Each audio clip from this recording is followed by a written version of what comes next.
अध्यक्ष महोदय, आरोग्य सेवा आयुक्त आणि वैद्यकीय शिक्षण आणि औषध द्रव्य विभागामार्फत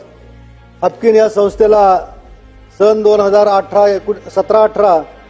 ते 22-23 या कालावधीसाठी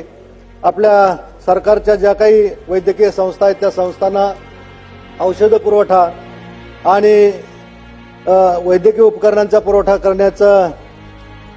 काम त्या ठिकाणी दिलेलं गेलं होतं। या औषधांची खरेदी या संस्थेनं जवळपास फक्त 29% औषधांचा पुरवठा या शासनाच्या वैद्यकीय संस्थांना केला। जवळपास 71% औषधांचा पुरवठा त्या ठिकाणी केलाच नाही आणि म्हणून अनेक वैद्यकीय संस्थांची त्या ठिकाणी औषधांची टंचाई निर्माण झाली। वैद्यकीय उपकरणांच्यामुळे देखील अनेक वैद्यकीय संस्थांमध्ये अडचणी निर्माण झाल्या आणि म्हणून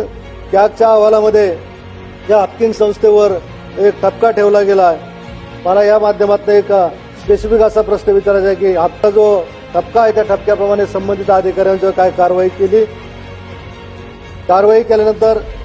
हाफकिन या संस्थेतील दोषी अधिकाऱ्यांच्या विरोधात कोणती कारवाई करण्यात आली, हा एक माझा स्पेसिफिक प्रश्न आहे। आणि या सगळ्या प्रकारानंतर महाराष्ट्र वैद्यकीय वस्तू खरेदी प्राधिकरण मार्फत शासनानं चांगल्या गुणवत्तेचे औषध पुरवठा होण्यासाठी नवीन काही धोरण करणार आहे काय आणि याबाबत काही समयसीमा निश्चित होणार आहे काय, जेणेकरून वेळेत रुग्णांना